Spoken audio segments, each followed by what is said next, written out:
बर' हारिया जौ लोंग्रा, जौ सावग्रा, जौ गोरान बानायग्रा होननानै दिनै दिल्लीयाव सेक्रेटारि होखाबाय। जौ गोरान बानायना फानो बिसोरनो सार्टिफिकेट होजोबनांगौ। नों बटलिं खालामनांगोन, सुइजारलेण्डनो हरदो बास साप्लाय खालामना। आं आंगो लोगोखौनो दासिमबो जोबथेसालिनिफ्राय लाबोनो हायाखै। बिनि दायनिगिरिया सोरनि? बिटिआर एकर्डनि मोनसेबो दफाखौ जुदि मावफुंनो हायाब्ला दिनै लेखा गोरोंफोरा मिथिगोन। Crisis of leadership. बर' रायजोआ जौ लोंग्रा, जौ गोरान बानायग्रा होननानै सिनाय जाखाबाय। अब्ला मानो जौ लोङा जानो? दा इउपिपिएल सोरखारा जौ गोरान फानग्राफोरनो नखर नखर फाननो हानायनि लाइसेन्स होनांगौ। फानग्रा बायग्रा लोंग्राफोरनि थाखायसो बुहुमावनो मिन्थिजाबायना। सोमावसारनानै हसिख्रावनायनि थाखायनोथ' बिटिआर मोनदों। बिटिआरनि दफाफोरखौ मावफुंनो थाखाय मन्त्रि, एमएलए, एमपि, चिफ इएम मोनबाय। मन्त्रि, एमएलए, एमपि, मिनिस्टार, चिफ जानानैबो बिटिआरनि दफाफोरखौ मावफुंनो हायैया सोरनि दाय? बुंदों बिक्रम दैमारिया। जायफ्रा मन्त्रि, एमएलए, चिफ मिनिस्टार जानानैबो लाबोनो हायाखै बिसोरनिसो दाय। मन्त्रि, एमएलए, एमपि, मिनिस्टार, चिफ जानो मोननानैबो गावनि लोगो सागानगिरिखौ उदां खालामनो हायाब्ला बेनि दायनिगिरिया सोरनि? जायफ्रा मन्त्रि, एमएलए, चिफ मिनिस्टार जानानैबो लाबोनो हायाखै बिसोरनिसो दाय। मन्त्रि, एमएलए, एमपि, मिनिस्टार, चिफ जानो मोननानैबो स्कुल कलेजखौ सरकारि खालामनो हायाब्ला आरो सिमाखौ बारायनो हायाब्ला बेनि दाया सोरनि? बुंदों बिक्रम दैमारिया। जायफ्रा मन्त्रि, एमएलए, चिफ मिनिस्टार जानानैबो लाबोनो हायाखै बिसोरनिसो दाय। हायाखैब्ला बेखौ इंराजियाव फंसे बाथ्रायावनो बुङो crisis of leadership you can rule the nation. Crisis of leadership. मिथिबाय? Crisis of leadership you cannot rule the nation. गसाइगावनि जमदुवार लाइमोन बिपिएफ आरो बिएसइउनि मोनसे जथाय ज' जानायजों लोगोसे बयनोबो गोदान बोसोरनि बरायनाय एबा थुलुंगायारि हाबाफारियाव बिक्रम दैमारिया बाहागो लानानै इउपिपिएल दोलोनि सायाव गोख्रों बाथ्रा बुंदों। रन्जित बसुमतारी सार बिथाङा हाग्रामा महिलारि बिथांखौ सानहर जौ लोङो होननायनि सायाव आं बेफोरबायदि जेबो एसेबां सिरियास नङि खोथाफोराव फिन होनो नङा होमबा? फिन होनांगौनि जेबो गैया। बेफोर मोनसे फेस्ला बुंनाय राव। खिन्थु आं मोनसे खोथाखौ बुंगोन।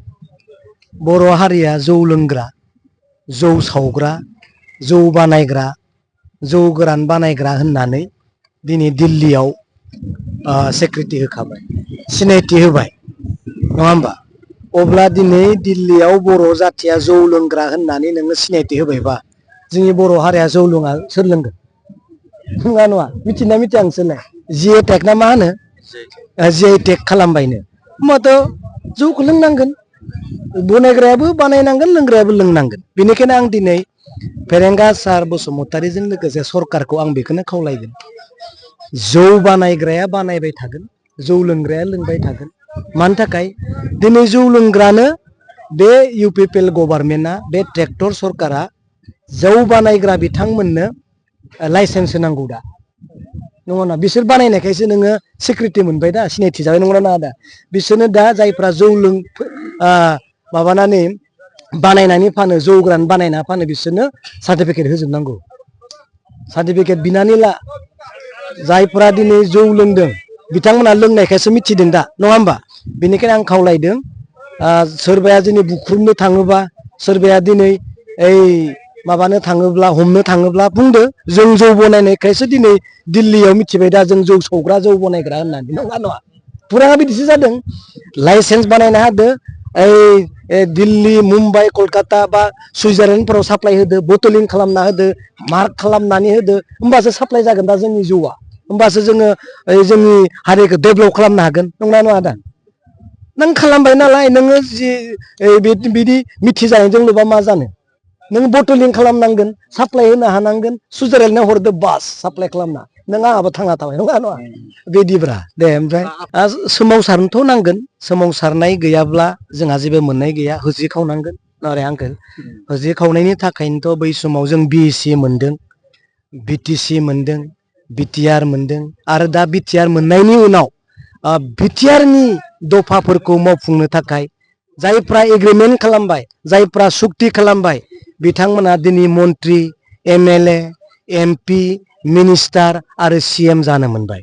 नाथाय दिनै मन्त्रि एमएलए सिएम जानो मोननायनि उनावबो गावनिनो आंगो लोगोआ गाव आंगो लोगोखौनो दासिमबो जोबथेसालिनिफ्राय लाबोनो हायाखै बिनि दायनिगिरिया सोरनि नङा होमबा बिनि दायनिगिरिया सोरनि जायफ्रा मन्त्रि एमएलए चिफ मिनिस्टार जानानैबो लाबोनो हायाखै बिसोरनिसो दाय दिनै नोङो सासे एकटनि मुङाव मन्त्रि एमएलए एमपि चिफ मिनिस्टार जानायनि उनाव नों सानजानि सिमाखौ बारायनो हायाब्ला दाया सोरनि बिसोरनिसो दाय जाया बानायनो हायाखै आरो दिनै मन्त्रि एमएलए जानायनि उनावबो नोङो स्कुल कलेजखौ खुगाजोंल' नोङो जुदि दिनै सरकारि खालामबाय होनना बुङो खुनु गभार्नमेन्ट एमेन्डमेन्ट बिल गैया नोङो बेफोरखौ खालामनो हायाबा दाया सोरनि मन्त्रि एमएलएनि नङा होमबा रायजोआथ' दिनै नोंखौ मन्त्रि एमएलए जानानै बेफोर खामानिखौ मावहैथांनानै नोङो दैखांना हरखाबाय अब्ला रायजोखौ मानो दुखु होबावनो आन्दलन खालामनायनि मा मानि थाबावनो नोङो बेफोर जानो होननानैथ' बेफोरखौ मावनो होननानैथ' मन्त्रि एमएलए जाबाय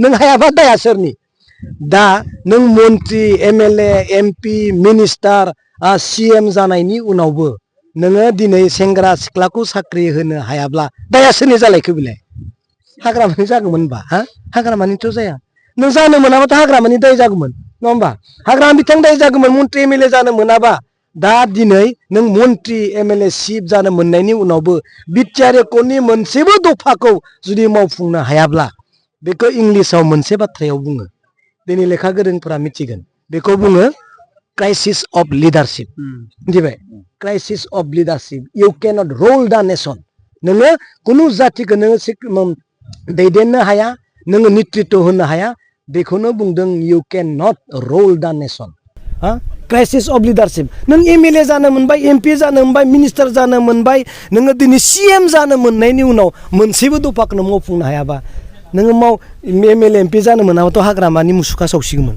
नङा रे सावसिगौमोनब्रा दा नों सोरनिखौ सावनो नों खुगाजोंल' सानजा ओइ सनितपुरफोराव थांनानै स्कुल कलेज हाबबाय दिनै सिमाया बारायबाय होनबा जानो जाबाय होनबा बारायदों होनबा बिनिखायनो बुंदों दा दिनै जों बेफोरखौनो मोजां गाज्रि जोङो दिनै सावरायलायगोन